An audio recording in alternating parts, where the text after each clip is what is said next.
Hi folks, it's Teresa. You are in the Stringfield Ridge Farm kitchen. And today I'm going to show you what a jar of 2-year-old fried okra, canned fried okra from 2 years ago. And I'm going to show you how I made it. And then I'm going to show you how this 2-year-old batch fries up. So stay tuned. So first off, we have been planting this crimson okra for several years now. It's our favorite, and that's all we plant. We used to plant crimson and a green one. I don't remember the name of the green one we planted, but we like the crimson so well, especially raw, with dip it in some ranch and just munch on it. But we also love fried okra. So when I found this recipe several years ago, I started making this canning fried okra. So you can it, you chop this up, you can it, and then you just strain it and fry it. And it's delicious, even 2 years later, as I will show you. So there you go. So I first saw this recipe on Broussard Homestead. I want to give credit where credit is due. 2 or 3 years ago, Broussard Homestead done this, and I took it from them. And I know that several other channels on YouTube have also done this. I know that Deep South did a video on this, and Old Alabama Gardener, he done a video on this, and bless his heart, I wish he was still around. He was a great teacher and learned a lot from him. So anyway, so I'm going to show you how to do it this year. And then we're going to also try this 2-year-old okra. So here we go. So the first thing I'm doing is just cutting up my okra, of course, and I'm just cutting those, cutting the top and the end off, just a little piece of the end, and then I just cut them in little, about 1/2 inch or whatever. Here's a good size piece. And have you ever seen a granny knife? This is a RADA. The company is RADA, and it's called a granny knife. And I love this thing. This is great for a paring knife. And we actually, my group, I have a Sunday school group that is also doing some, we have kind of a prepper group, and we do some missions. And one of our missions that we're working on, or ministries that we're working on, is called Buckets and Bibles, where we fill 5-gallon buckets with food and a Bible. And one of the ways that we are making money, fundraising to fill the buckets and buy the Bibles, is by selling RADA. It's mostly knives. They have great knives and knife sharpeners. They have all kinds of kitchen utensils, mixes for for cheese dips and cheese balls, and all kinds of wonderful things that they have in there. So if you love RADA knives, or you want to check them out, I will have a link in the description below that you can go and order. You can go and look at the catalog and not buy if you don't want to, but if you want to buy and help our group, there's a link in the description below. Thank you. So like I said, I'm just cutting these up. I'm going to get these all cut up, and then we'll come back. Okay, I got my okra all cut up in here in a pan. And so the next thing will be, for this amount of okra, which is enough to do 4 pints. I'm not sure it's quite enough to do 4 pints. It's real close. So I'm going to follow the recipe. And then if I don't have quite enough for 4 pints, I'll just stick 1 pint, you know, if it's a half a pint, I'll stick it in the refrigerator and use it quickly. I'll probably use it with what we're gonna fry today. So anyway, it should be enough to make 4 pints. So we're gonna start on that and see. So for 4 pints. Now before I made a way larger batch, and but I'm gonna put the recipe for this in the description below. That is actually Old Alabama Gardener's recipe, and it calls for 4 pints. It makes 4 pints. So it is about 4 pints or a little less of the cut up okra, and it calls for 10.5 cups of water and 6 tablespoons of vinegar. Now, he called for apple cider vinegar. I have just used white vinegar before. I do like the apple cider vinegar better. It gives it more flavor. You don't use, you don't have to salt your okra when you're about to cook it. You just flour it or batter it, and you don't use any salt because the vinegar will kind of act as a salty, you know, make it salty, make it taste salty. So I'm gonna get started on this. I'm gonna get my 10.5 cups of water and my 6 tablespoons of vinegar and 2 tablespoons of sea salt, any salt with no iodine. So I'm gonna get that all hooked up here and come back. So this recipe called for, it said 10.5 cups of water, but I have 8 cups in here, and I think that's plenty. So I'm stopping at 8 cups. Like I said, the recipe I used before was for a larger batch, and so just judging by that, I'm using 8 cups. So I will probably change that in the recipe in the description to 8 cups, not 10.5. I am going to use 6 tablespoons of the apple cider vinegar. So this is 2 tablespoons. 2, 4, 6. That's all it calls for, is 6 tablespoons of apple cider vinegar, and 2, get that over here, 2 tablespoons. There's a half. I'm not going to use that wet one in here. There is 1, 2. So 2 tablespoons of this is just pink sea salt. So there you go. Okay, so now all you do is bring this to a boil. So I'm going to turn that on and bring that to a boil for 8 minutes. It needs to boil for 8 minutes. Meanwhile, you want to have your jars in the oven. I have my jars here in the oven getting hot. You want to make this with hot jars, hot liquid, hot jars, hot lids. Everything needs to be really good and hot when you fill the jars. This does not call for canning, water bath canning, or pressure canning. The vinegar and the hot seals it and keeps it and preserves it just fine, I promise. All right, that is about to start boiling. It's going to boil for 8 minutes. Meanwhile, since we are going to fry some okra, I'm going to take this jar of okra from 2 years ago. I'm going to open it up and put it in a strainer, drain it in a strainer, and let it sit for till we're ready for it.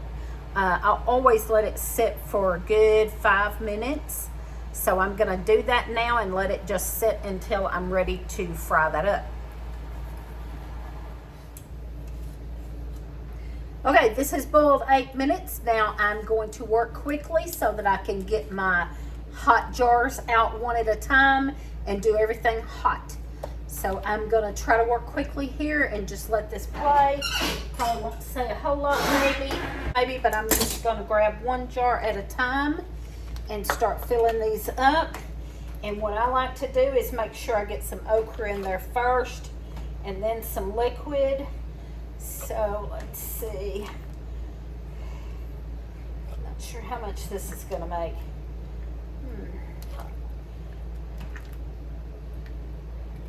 And get some liquid in there also. And that's about it. And then I'm going to get a hot lid and a rag. Wipe that lid off just a little. Get that hot on there. Hot, hot, hot. Everything hot. Yep. It's good and hot. I'm going to put that lid on. And then I'm going to put this over here under my towel. Shoosh. It is hot. I'm going to put that under my towel there and let that heat stay in. You can turn these upside down. You don't have to. I haven't never had to, but I do on some things. Flip that upside down so that that hot liquid, hot lid, but I don't think you have to. I've not ever done that. So there you go. All right, I'm not working quickly enough. Let's go with another one. Way. All right, I'm trying to dip some of that okra first so that I've got plenty of okra in there, and then liquid.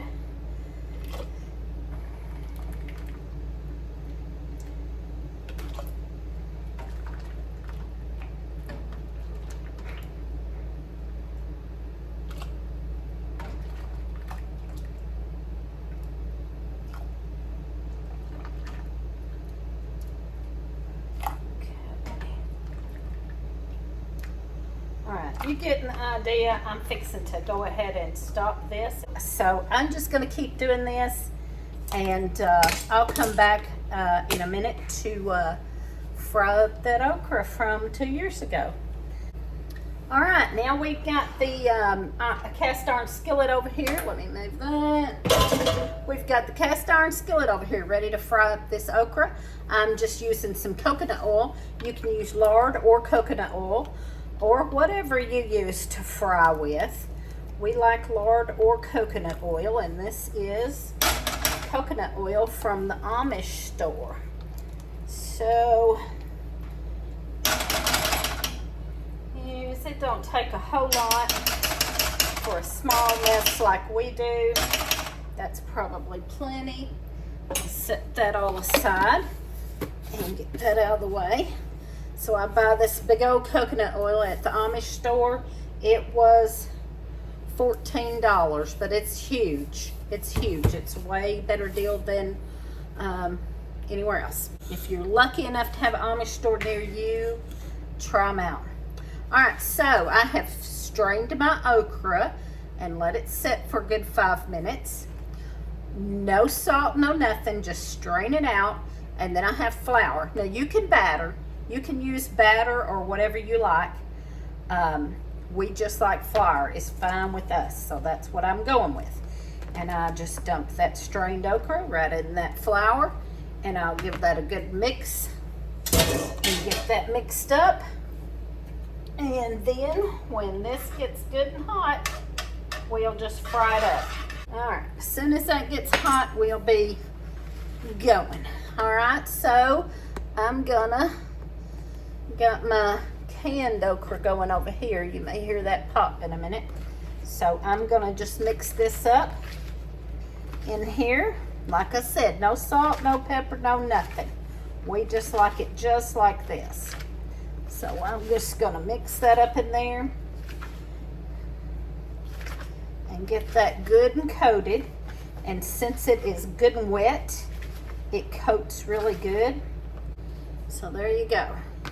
As soon as that pan gets hot, and I like to take and throw one little okra in there so you know when it gets hot when that okra starts frying.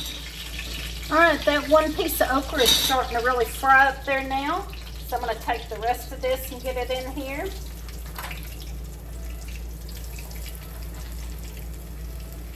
Let's try to get that out without getting too much loose flour. So I just use my hands and pick it up and shake it a little. I don't like to dump the whole bowl in there because there's a lot of loose flour in there.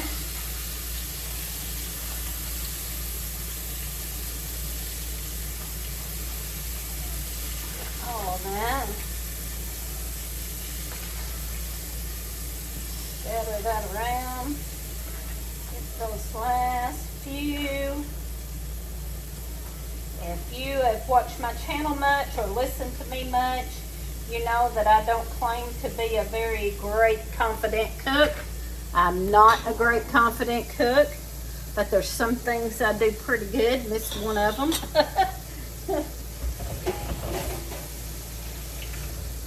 Wash my hand, and then soup is another one. So if you want some good soup recipes, check out some of my videos on soups. I love making soups. I gotta wait until this gets good and hot, not stir that too much. And I did. Anyway, I'm gonna wait till this gets real good and hot before I stir that again. Because when I put the okra in there, it cooled off just a little, you know. And y'all know how to fry stuff. I'm not trying to tell you how to fry stuff. You know how to fry stuff. So there you go. We're gonna let that fry up. I'm gonna turn it up just a hair. Lee says I turn things up too high. So when I try not to, then I'm too low and I have to turn up some more. All right, that's real good and fried up. It's starting to turn brown. I've got me a strainer over here with a towel underneath it. And I'm fixing to just start throwing that up over there. Yeah, that's good and done. Yes, yes. I throw it in that strainer on top of that towel. Let that drain down just a minute and it's ready to eat. And I'll show you some here in just a second. This all dished out of here.